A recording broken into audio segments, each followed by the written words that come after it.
I call this meeting of Township High School District 211 Board of Education to order. May we have a roll call, please? Ms. Cavill.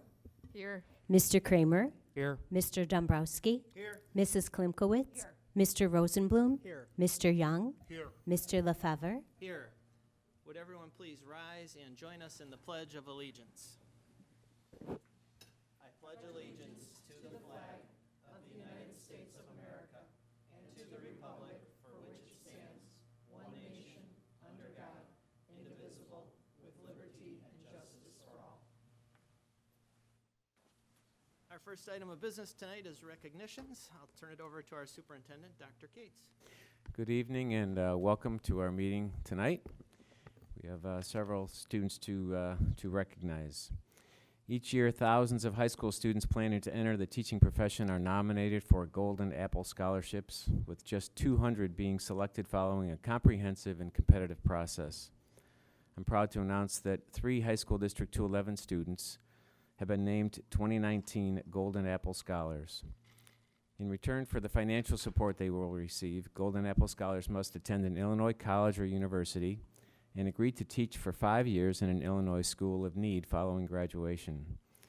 It has been said that these students represent the best and brightest young men and women in Illinois, and on behalf of the Board of Education, I would like to thank these students for their dedication to educational excellence and congratulate them on their success.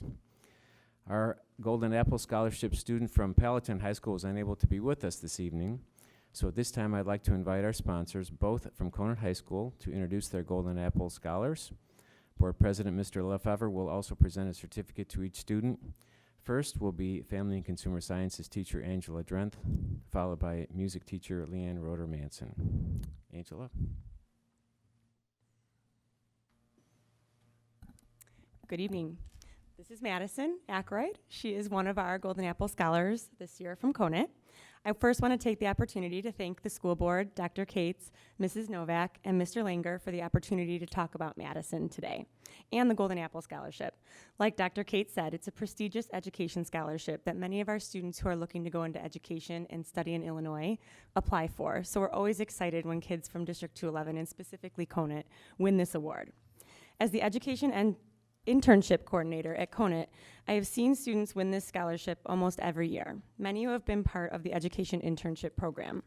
I'm always so proud of them and feel fortunate that District 211 provides such a wonderful opportunity for them in the education internship program that we offer.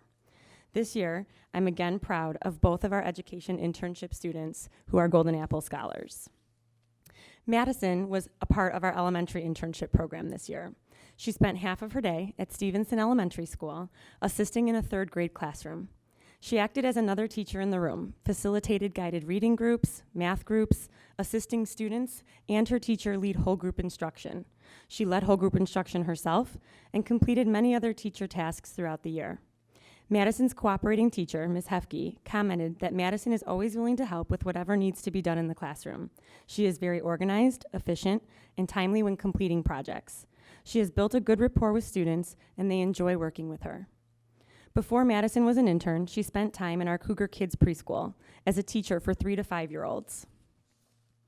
It's very evident that Madison loves working with children and excels at doing so. As if Madison's classroom contributions were not enough, she also contributed to the CHS community. Madison was involved in numerous activities at Conant. She was a member of the girls' soccer team for 4 years, as well as junior class council and student council. She was also part of the Conant cheerleading team for 2 years. It is with great pleasure that I present the Golden Apple Scholarship to Madison Ackroyd.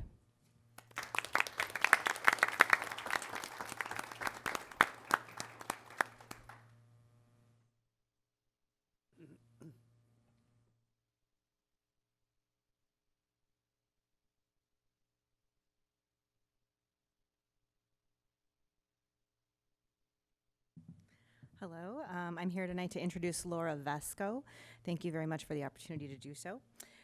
Laura is one of the hardest working students I have ever had the pleasure of teaching. She started her life in Moldova and immigrated to the U.S. with her parents and sister. She attended CPS schools for a few years and then moved to Hoffman Estates in junior high.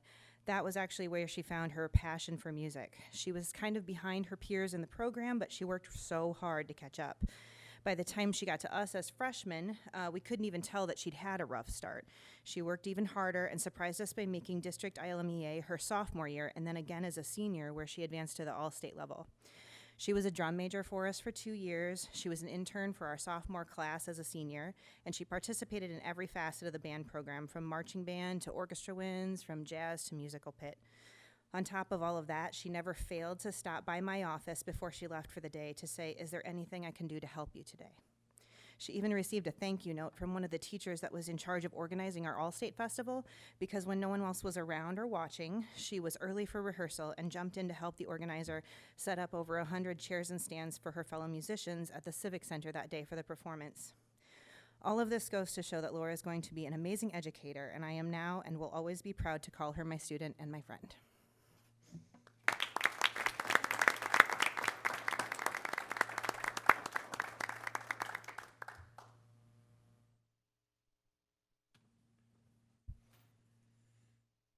This evening, we'd also like to take a few moments to recognize a special Hoffman Estates High School student. In just a minute, you'll learn how his quick reactions made a difference in someone's life. What's even more unique about this is that the person's life he helped save has a direct connection to Hoffman Estates High School. The Board of Education is pleased to recognize this student, and this time I'd like to ask Hoffman Estates High School Assistant Principal Brian Harlan to come forward and describe this event to us. Thank you, Board of Education, Dr. Cates, and other administrators here this evening for the opportunity to recognize an extraordinary, recently graduated Hoffman Estates High School student this evening, Stefan Napik. Stefan was not able to be with us tonight, but we did want to take a moment to recognize what Dr. Cates had just described. The evening of Saturday, May 18th marked a high school milestone for many HEHS students, which is the attendance at their senior prom. I clearly remember the moment, as prom was winding down, when one of the teachers chaperoning the event, business teacher Carrie Largo, came to me in a panic, informing me that she had just received a call from her husband. He was in a bad car accident on the way to pick her up, and stated that he was upside down in his car and appeared to be confused. She stated that she could hear individuals coming to the scene to assist her husband in getting out of the vehicle in the background to avoid additional injury. Fortunately, Mr. Largo escaped with only a few bumps and bruises. Upon speaking with her husband that evening, Mrs. Largo found out that one of the individuals helping her husband out of the car was a young man in a tuxedo. It was then discovered that HEHS student Stefan Napik was on his way home from the HEHS prom and stopped to help Mr. Largo out of the overturned car on Gulf Road. We commend Stefan for the selfless act of helping others and his willingness to go above and beyond and help others in our community. We wish him the best of luck next year, and we know that he will continue to pass on the qualities of kindness and the willingness to help others as he progresses into the next phase of his life. Board of Education and District 211 administrators, Mr. Stefan Napik. Thank you.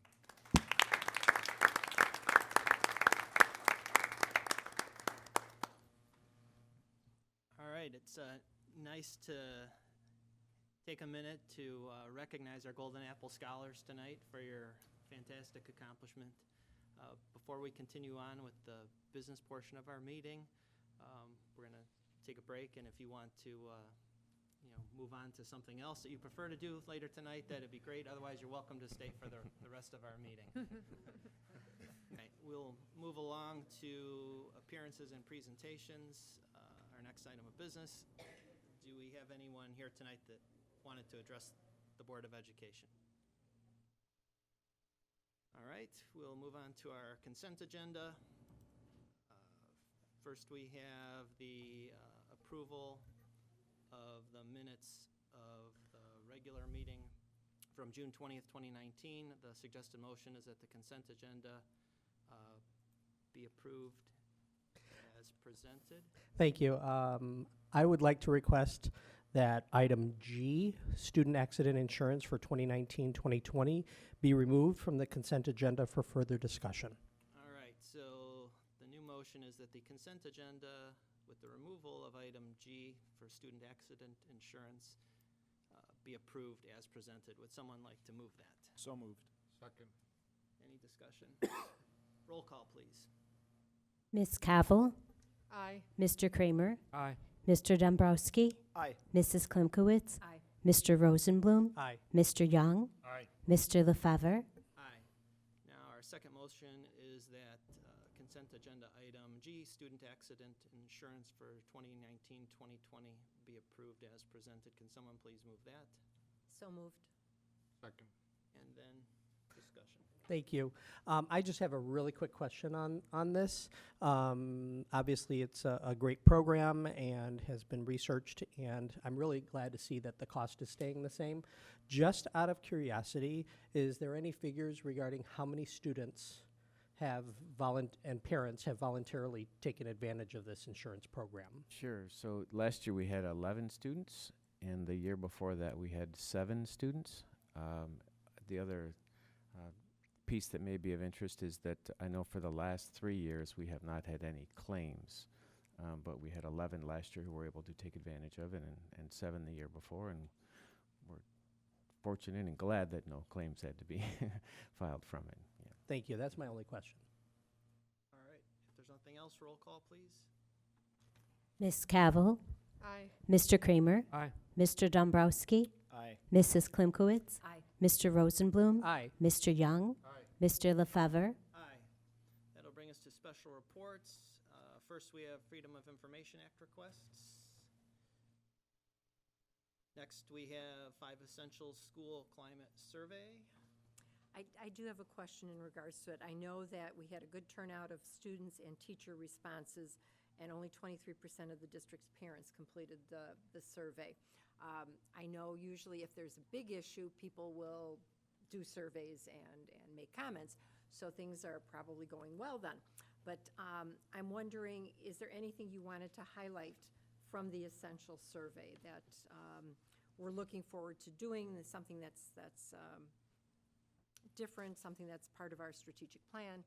If you can just maybe highlight some things. Sure. One of the clear highlights was that over 90% of the parents were satisfied with the education that they're receiving. Certainly, we always like to see that.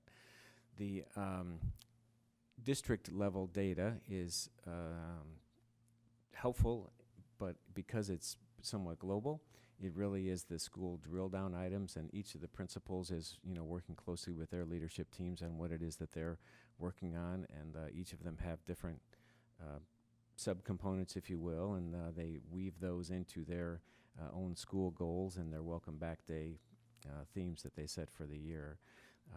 Mr. Kovac has been the primary person over this, and I don't know if you wanted to highlight anything in particular, Mark. I think it's important to make note that we have now 2 years worth of data using this tool, and from one year to the next, the results have been very static. I think it's encouraging from the standpoint that we're not seeing peaks and valleys. I think the fact that ambitious instruction is one of the leading outcomes for us is just a good recognition of the quality educational opportunities that we're offering students. The climate survey is comprehensive in that it looks at much more than just the classroom, and there hasn't been any report that fell below the average rating in any of the components, which I think is also a highlight for us as a district and for each of our schools. Thank you.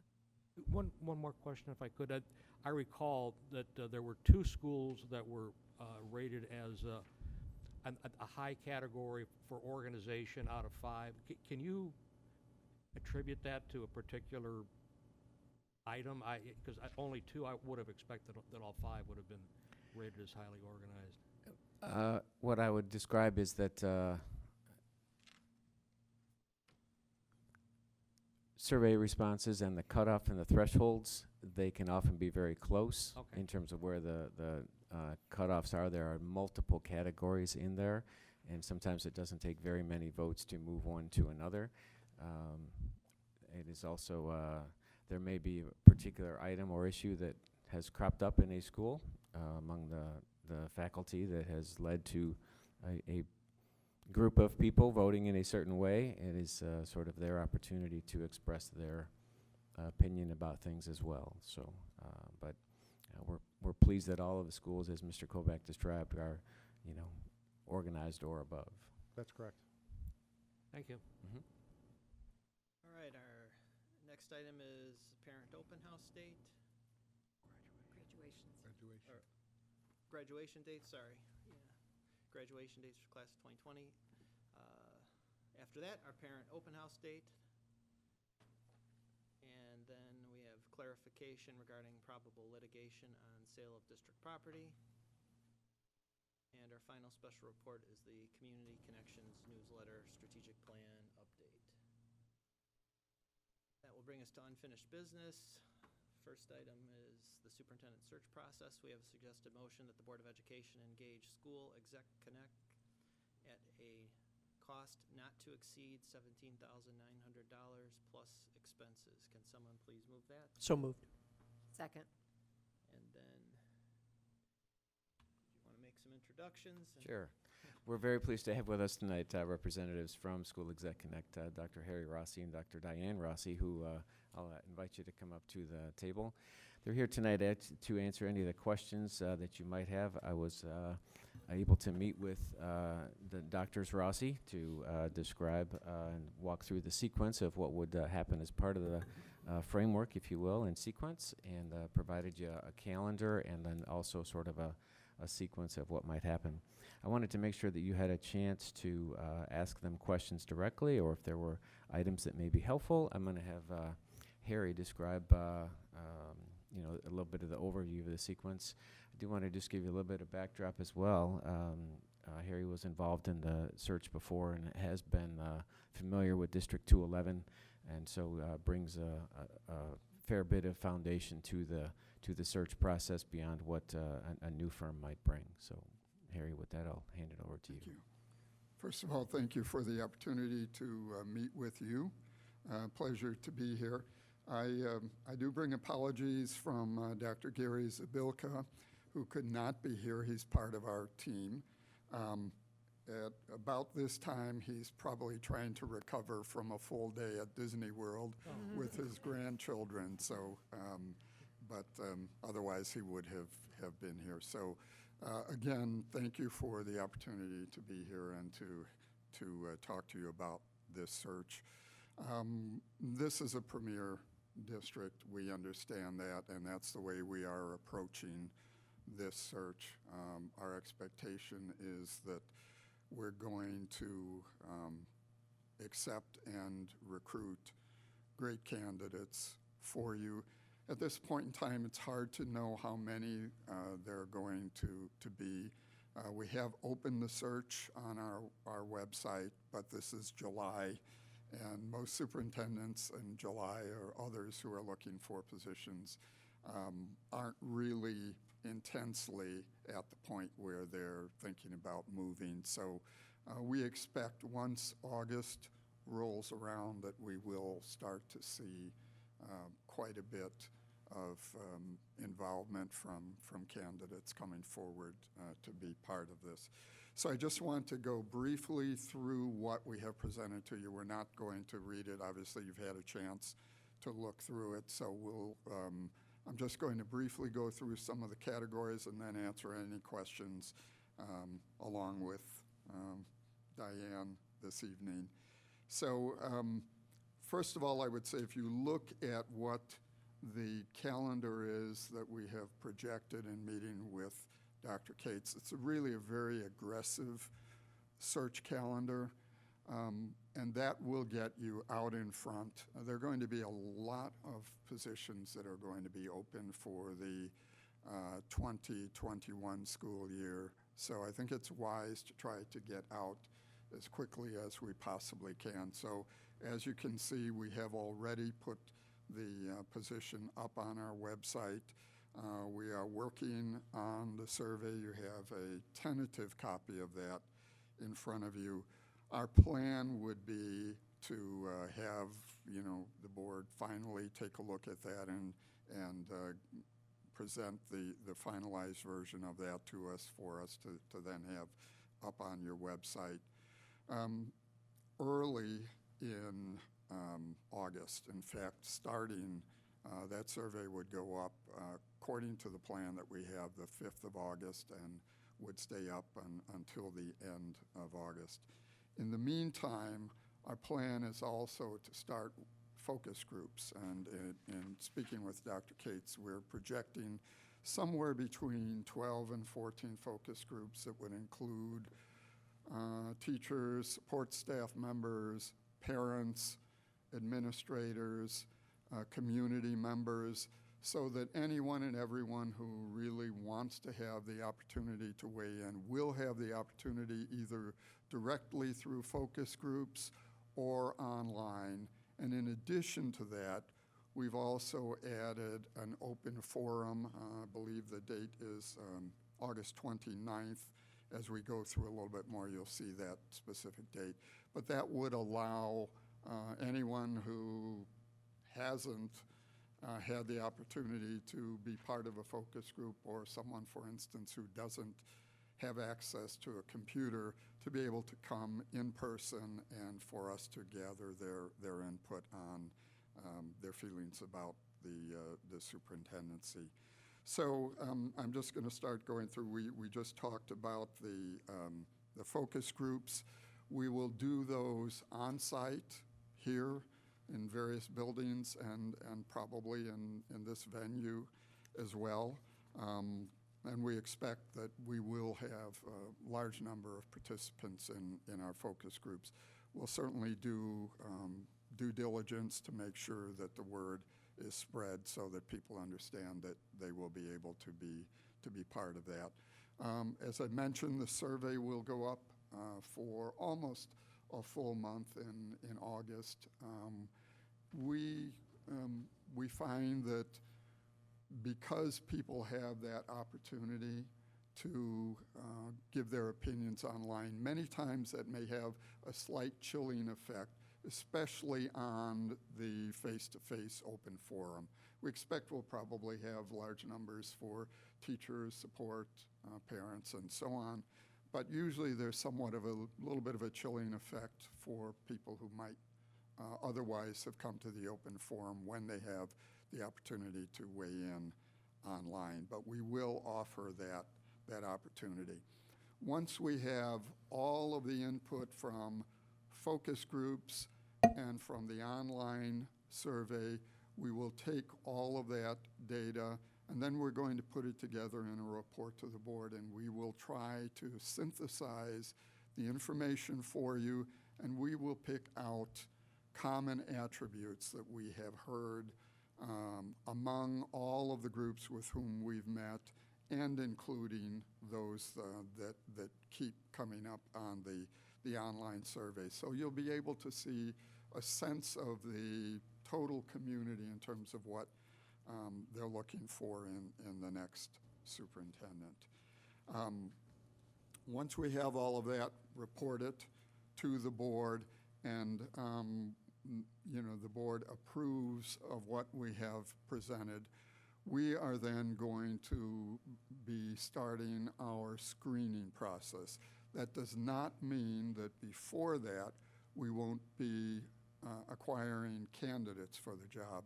But once we know clearly what this school district is looking for in terms of the next superintendent, then we're really going to start focusing in on doing screening interviews to try to find the right person, the right people, the right group for you.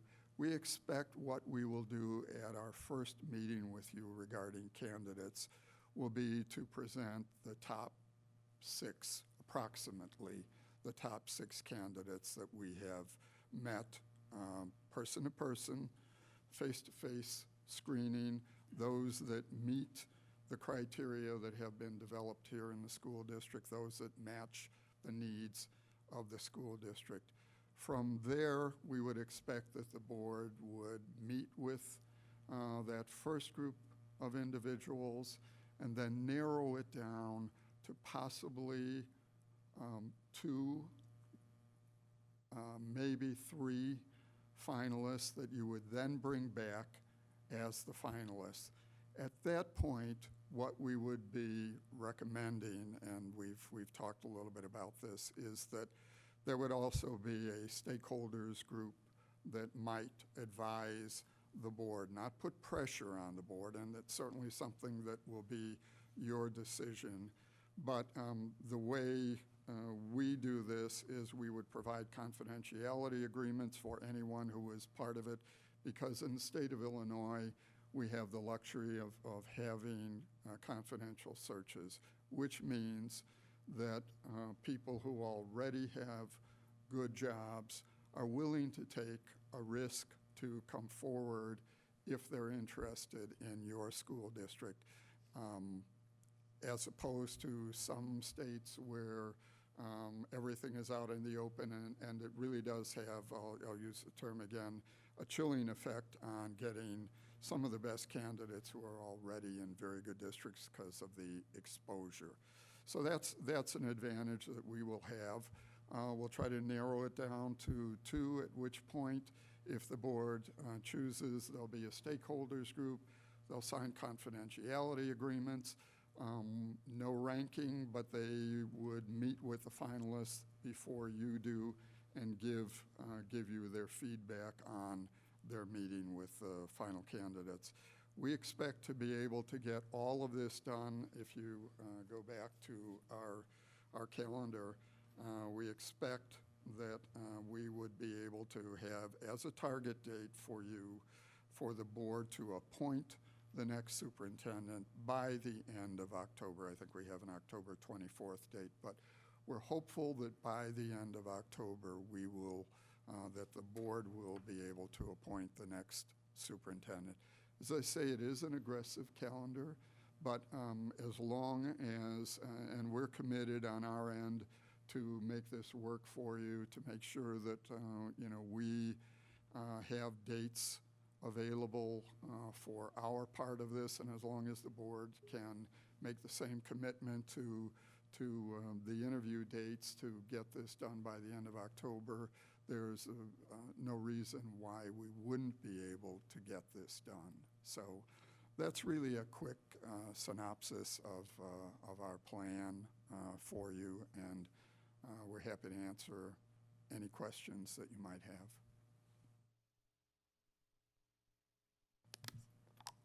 I do have a question. Sure. You talked about the surveys, and then you used the term chilling effect. What do you mean by that? So what I mean is what we have found, even in some of the largest districts that we've done, when we offer an open forum, as we are going to do here, that many times there are not great numbers of people who come, because a lot of those people who might come have already weighed in online, so they don't feel the need to come in person. So sometimes we typically would ask for a large venue just in case, but our experience over all of the many years, I've been doing this now for 15 years, our experience is that even in the largest districts, most times there aren't large numbers. So we just try to say, don't be disappointed if there is an open forum and you don't have a lot of individuals who show up, because they're people who probably have already had the opportunity to do so online. Okay. Mike, I have a question. Sure. Outside of posting on your website, what other venues do you advertise on? I noticed that IASB has a page for that. I don't see our position listed there. Where else would we see this? Sure. The IASA website, IASB website, AASA, which is the American Association of School Administrators. We're going to be recommending that this be posted on Education Week, which is the Bible for educators. It's a weekly newspaper, basically. And what we're going to recommend is that this be on their online version. I used to tell boards in the old days that superintendents and those who are looking for superintendent positions read Education Week the way sports fans read the Sun-Times, that is back to front, because all of the ads for administrative positions are in the back of Education Week. These days, most of the candidates that you're going to be looking for are going to be looking for the online version. It's much more cost effective. The print version is very expensive. It's much more cost effective to do it the online version. And to be quite honest, the The print version is great advertising for the search firms, but we don't really feel that it's a good use of your money to do that. In addition to that, we're going to recommend there is an email blast at a very, very reasonable cost that can go out to 5,000 superintendents across the country, so that you'll have, it will have been blanketed across the country, and the cost of all of this is going to be probably under $2,000 for everything. We haven't checked the exact costs yet of all of these, because they change with every year, but it will be very economical, and you'll have broad coverage. In addition to that, we'll be looking to recruit people, not just those who apply online to our website, but we're also going to be doing some recruiting to see if people who are already in very good jobs are interested in coming to District 211. Thank you. Hi. Hi. Other than the post and pray mentality, which is what Pete was asking about, and you alluded to more than that, could you tell us a little bit about some of the processes or methodologies that you'll be using to perhaps identify and contact passive seekers? Passive seekers? Okay, sure. What we're going to be doing is we're going to be sending out through not just Gary and Diane and myself, but through all of the partners and associates in our firm. We're going to be sending something out to everyone to ask them to recommend some of the really good people, some of the people who are already recognized as great leaders, some of the people who are maybe just a step below the superintendency, those who might be, in the opinion of really good leaders, ready for that next step to become superintendents. And then we're going to be using all of our contacts to reach out to people. So it will be an effort of, passively accepting those who come to our website, but also reaching out as well. And I think that's one of the things that we really do pride ourselves on, is that we don't just accept those who come to the website, but that we do recruit as well. And your search is going to be at a national level? It will be on a national level. I will say, and this is something, typically most of the candidates are going to come from the Midwest. That does not mean that we won't have candidates that will see your district, recognize the stature of this district in Illinois, and be interested in coming here. And in fact, the absolute truth is there are a lot of downsides, I know, that are widely recognized for the state of Illinois. One of the things that we hear from superintendents from some of the surrounding states is that in some of those states, local property taxes do not stay local. They go to the state with the promise that those tax dollars are going to come back to the school districts dollar for dollar, and in many cases in some of the states that doesn't happen, which sometimes leads superintendents to say Illinois looks for superintendents like not such a bad place. You use the term stakeholders as some people that will be participating in this process. Could you a little bit more closely define what that includes? Sure. I'll give you our general approach to that, but what we will also do is we will rely on you to let us know, because we may not know all of the prominent stakeholders in your district, but typically the stakeholders, one group would be your teachers, Another would be your support staff. Another would be the administrators in the district, your parents and parent groups, and then any community leaders that you might want to involve as stakeholders as well. Those are the general categories that we would typically involve as stakeholders. So from your previous experience, some of the community people might include who? Yeah, so it's in your district, it's a little bit more difficult.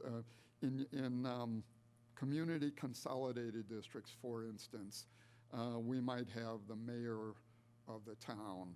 There might be the police chief who is part of it. I know your district is spread over several communities. So in that case, we would really rely on you to tell us which from your communities, who would be the prominent people that you would like to include as community stakeholders. Thank you very much. Sure. I had a question. Sure. I'd like to know how you protect the confidentiality of those who participate in the online survey and the focus groups and then the open forum. So everything is done anonymously. Okay. No one's name is ever attached to anything. And before, as far as the focus groups are concerned, we tell people right at the beginning of those focus groups that we are going to record answers, but that we are not going to record individuals' names, and everything is anonymous. We literally have not had a problem with that at all. And the same thing with the online survey. Everything is unanimous.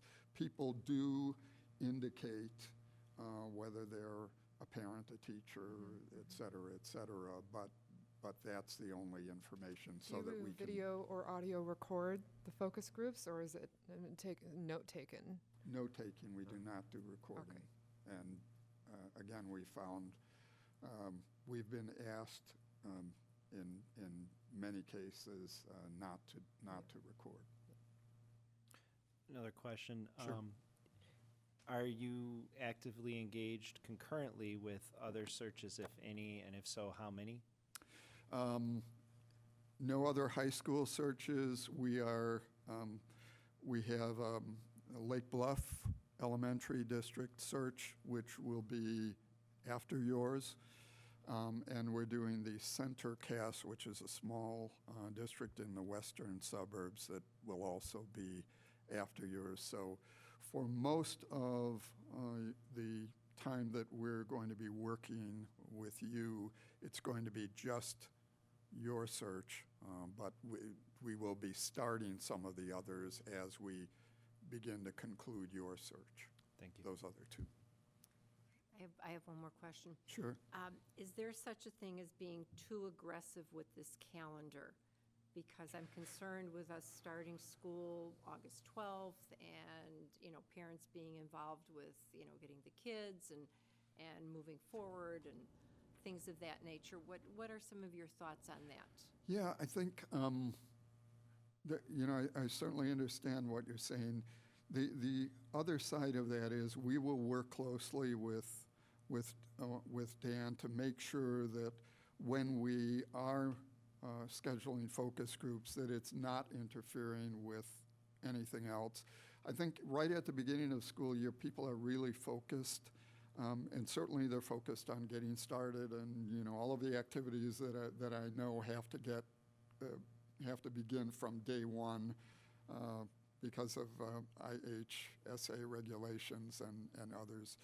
But we'll work with Dan to make sure that doesn't happen. And if we need to adjust parts of the calendar, we'll certainly do that. But I think this will give you the opportunity to really have a good start. It will give information to people who are starting to really very closely look at what's going on in the school district at the beginning of the year, the opportunity to see that this search is up and running But Anna, to be honest, if we have to adjust that because of situations, we're certainly willing to do that. Thank you. Other questions? All right, roll call, please. Mr. Dombrowski, Aye. Mrs. Klimkowitz, Aye. Mr. Rosenblum, Aye. Mr. Young, Aye. Ms. Cavill, Aye. Mr. Kramer, Aye. Mr. Lefevre. Aye. Thank you very much. Thank you. Privilege. Thank you very much. Okay, that will bring us to new business. First item here is 2019-2021 Student Building Construction Program. Suggested motion that the Board of Education approve construction of houses during the 2019-2020 and 2020-2021 school years on 2 district-owned lots. Further, that the following amounts be budgeted for these projects of the 2019, 2020, and 2021 fiscal years. Construction costs for Palatine and Fremd High Schools in the amount of $500,000 plus an established contingency and consulting service fund of $40,000 and construction costs for Hoffman Estates, Conant, and Schaumburg High Schools in the amount of $500,000 plus an established contingency and consulting service fund of $40,000. So moved. Second. Discussion. I have a question. Could we get further clarity on what the contingency consulting funds fee is?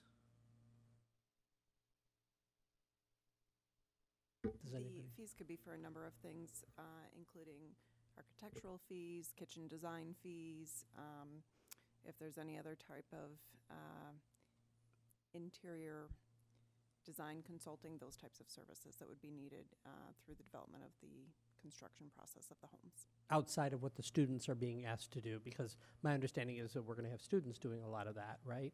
The students are doing the work, but we would have, for example, we utilize a kitchen consultant that would lay out the design of and develop the plans for the kitchen. So that would be an example of something that the students would not be doing. So are we going to be asked to approve a firm, or is there already one in place that we utilize for such services? Typically, we do not have one that is in place. Typically, we have an architect that we work with that does the design plan, the plan designs. And should there be a need to bring the recommendation to the board, we would certainly do that. Typically, the items are, a small cost for each of the items. They would be under a bid threshold, so it would not be a service that we would bid. If that helps clarify on how we would select those. Thank you. Roll call, please. Mrs. Klimkowitz, Aye. Mr. Rosenblum, Aye. Mr. Young, Aye. Ms. Cavill, Aye. Mr. Kramer, Aye. Mr. Dombrowski, Aye. Mr. Lefevre. Aye. Next, we have intervention on property tax objection complaints. The suggested motion is that the board authorize the law firm of Franzik PC to represent the district in all tax objection complaint proceedings in Cook County Circuit Court as directed and overseen by the superintendent or his designee. So moved. Second. Any discussion? Roll call, please. Mrs. Klimkowitz, Aye. Mr. Rosenblum, Aye. Mr. Kramer, Aye. Mr. Young, Aye. Ms. Cavill, Aye. Mr. Dombrowski, Aye. Mr. Lefevre. Aye. Next, we have the Illinois Association of School Boards Annual Membership 2019-2020. Suggested motion that the Board of Education renew its membership in the Illinois Association of School Boards for 2019-2020 and authorize the superintendent to pay the annual dues of $23,274. So moved. Second. Discussion? Question? This $23,000, and then I know, my experience is limited with IASB. We do pay fees to go to conferences and for the training. What other types of things do we pay for, and what type of value do we get for the $23,000 a year fee? I don't know if any of the board members would like to respond. Well, we belong to, they lobby for certain positions that we have. We have our position statements, that booklet that we had talked about. So that's part of it.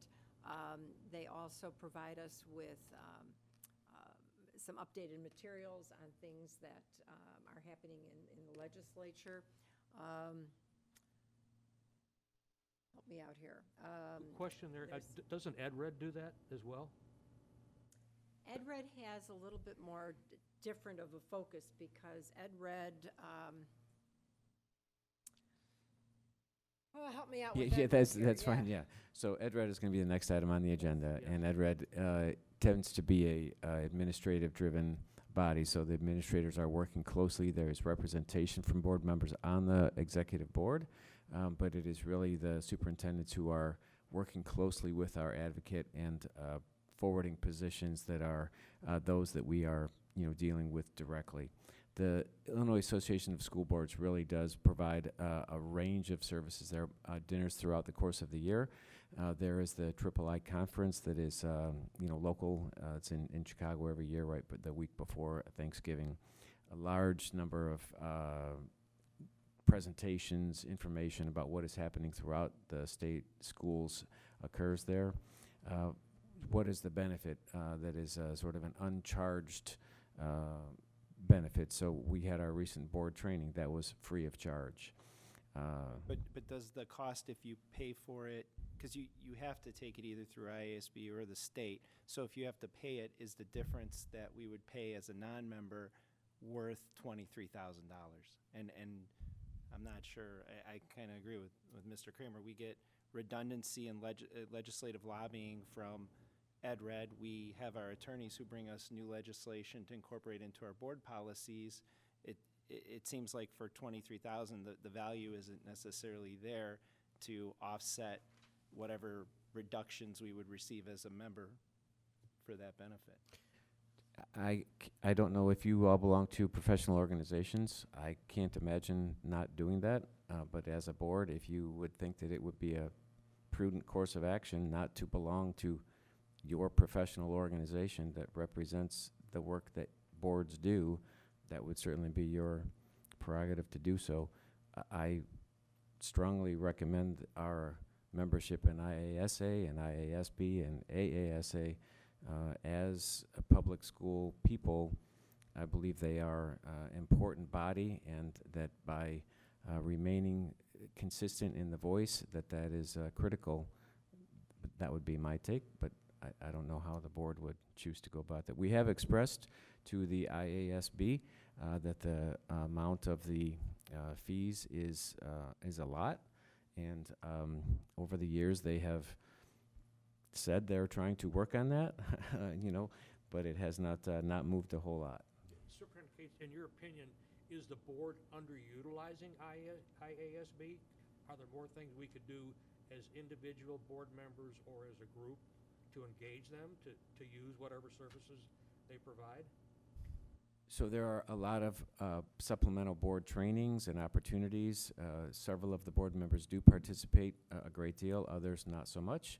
The dinners are always helpful to meet and hear about topics. Several of those topics we have brought back here. In fact, one of the resolutions this year is, sort of alongside in concert with one of the IASB presentations.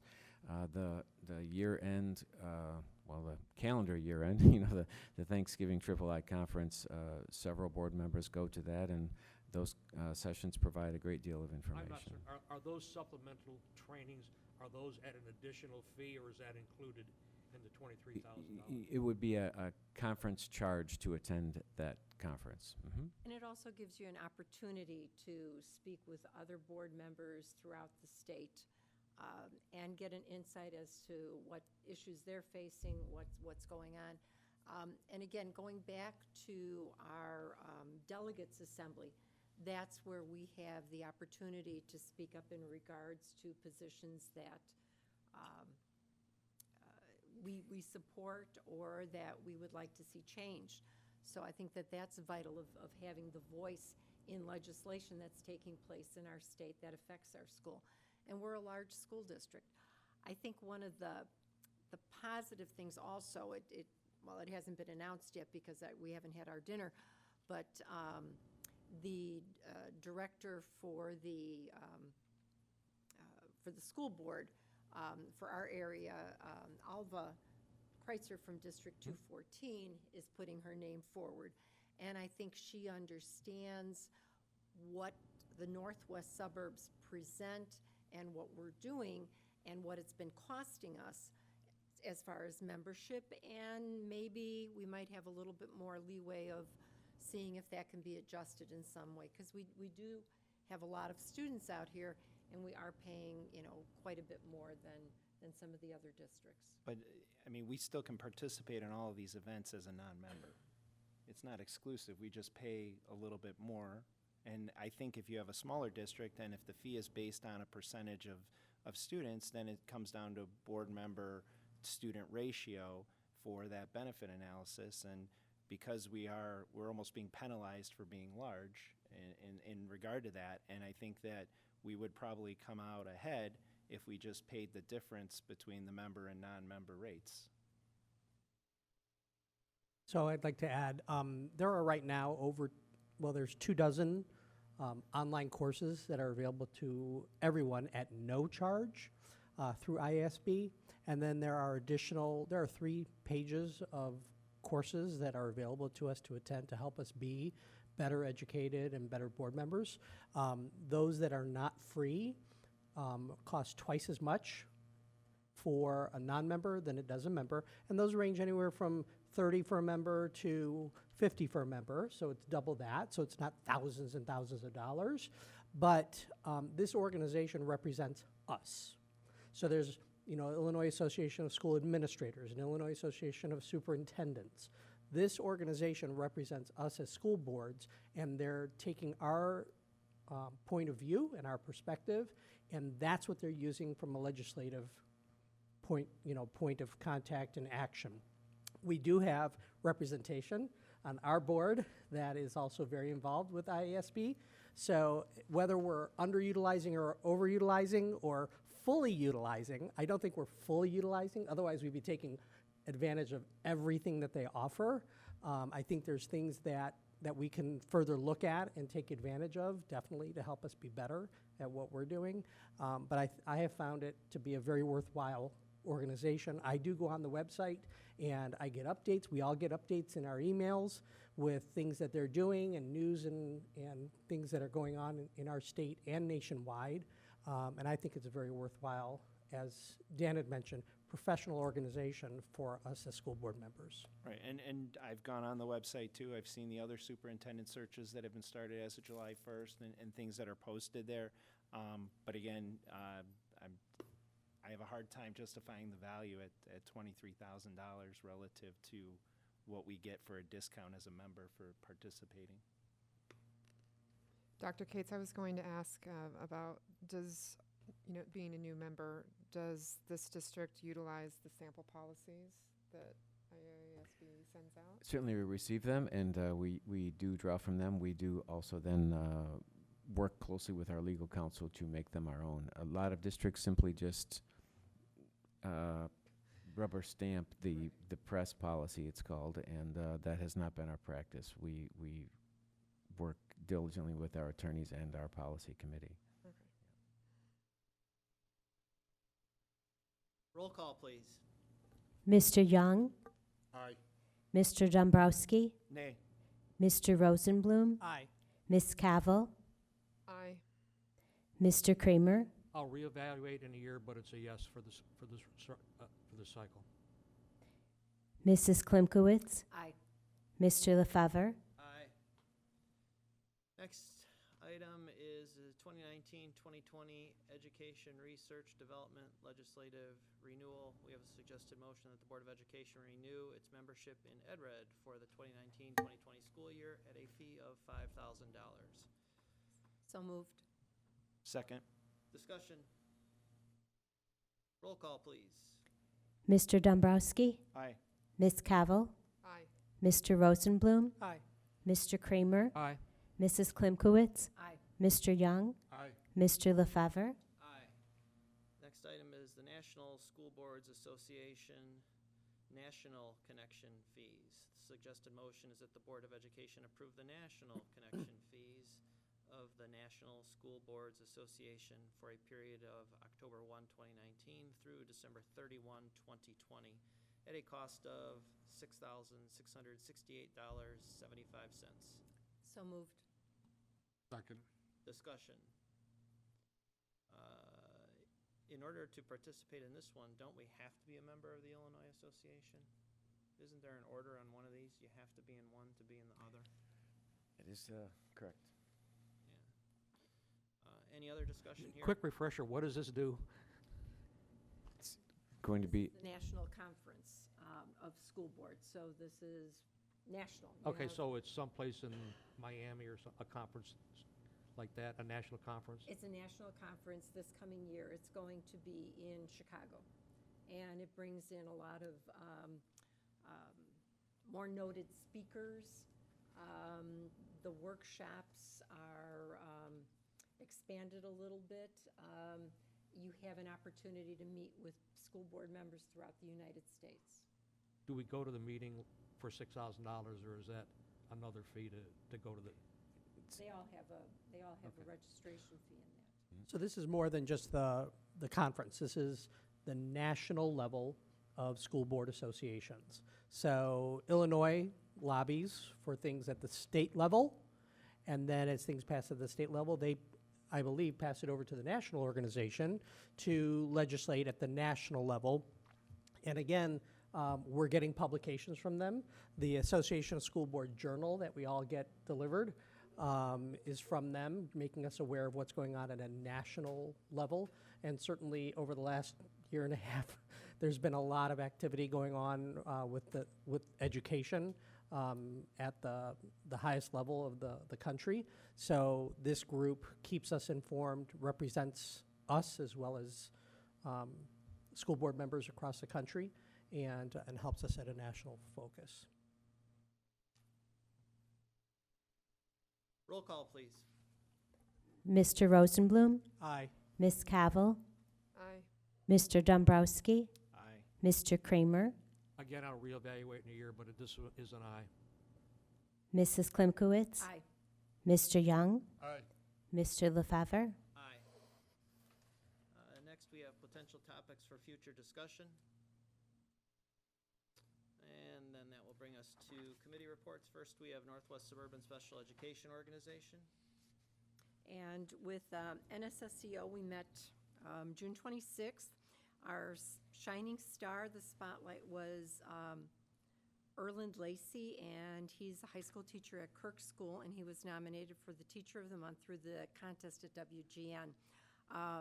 It was wonderful for him to be there. The parents of the young person who is one of his students, his name is his name is Luke.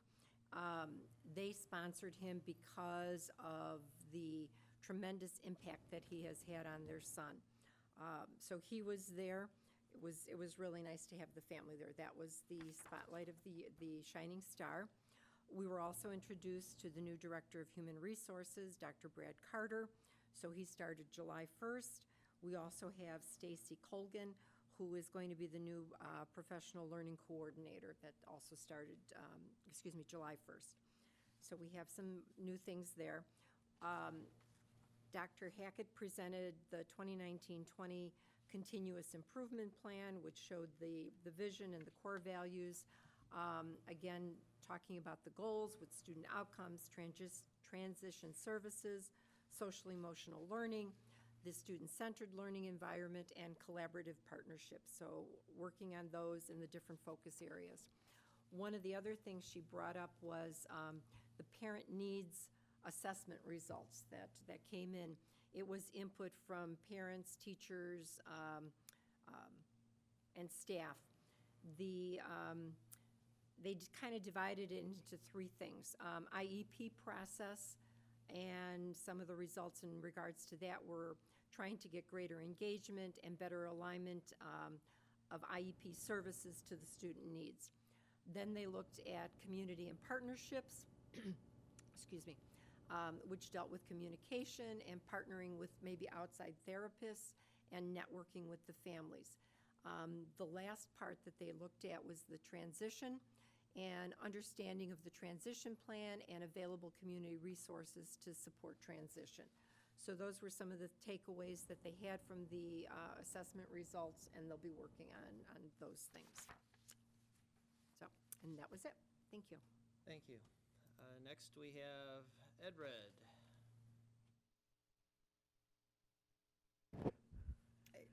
Yeah, if Nothing, we've you're on not formally hiatus. started, we are in the summer. We continue to have, consultation with our local legislators. I've described that in some communications to you, and more will be forthcoming about that. All right, and our final committee report, Mr. Young, facilities.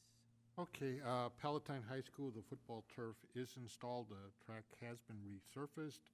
I was able to walk on the track and the turf this morning between the drops of rain.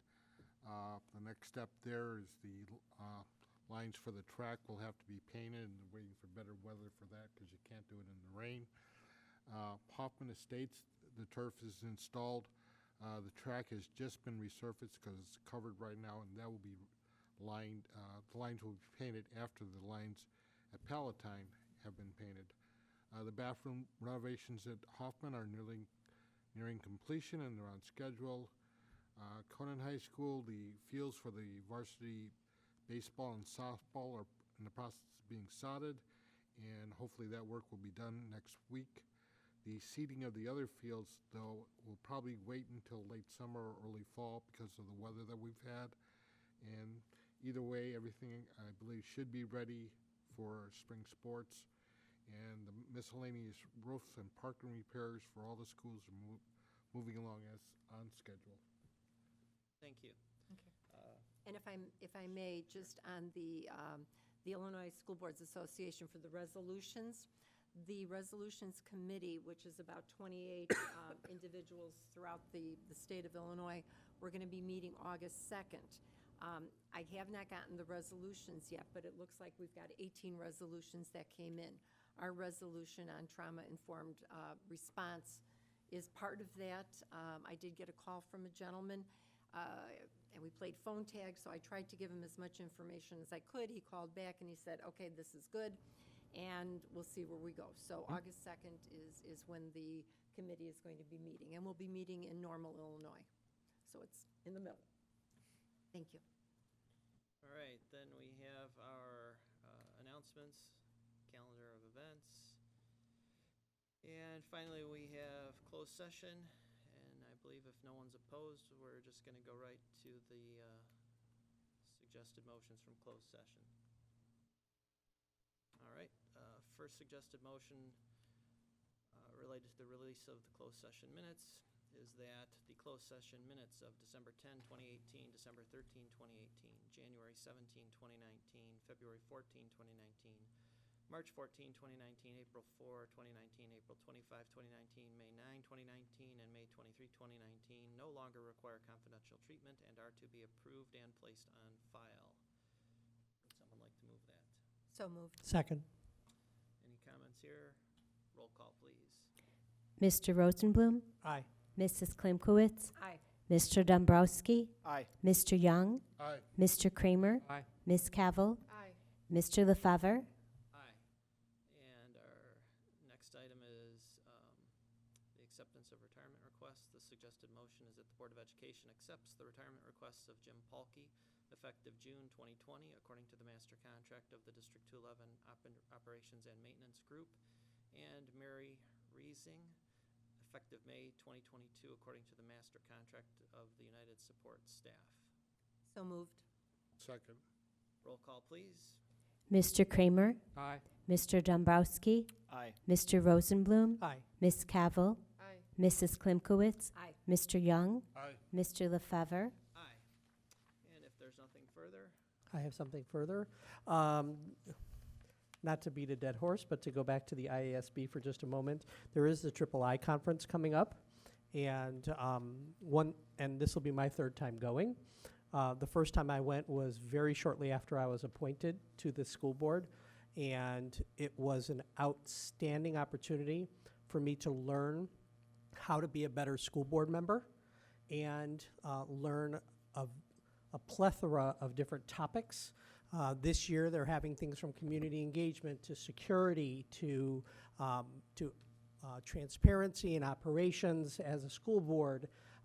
They have absolutely fantastic opportunity to network and learn about our state and the education going on and the differences between maybe our community and others and how we work together. And it's a great learning experience and getting ideas from them as well. I'm really excited to be the delegate for the assembly and represent our board, but I'd also like to encourage those who haven't participated before maybe to consider doing so. If not for the whole conference and parts of it, take a look at the ISB website and see what topics and programs are going to have available and try to take advantage of it. It is the weekend before Thanksgiving, which for timing could be or couldn't be a good thing, but it is always a wonderful opportunity and really having gone for the first time just a couple months after being appointed, it, to me, solidified my devotion and dedication to what we do here. So I'd like to take an opportunity just to voice that. Thank you for those words, Mr. Rosenblum. I look forward to your new ideas and your invigorated presence after the Triple I. Great. Very good. We are adjourned. All righty.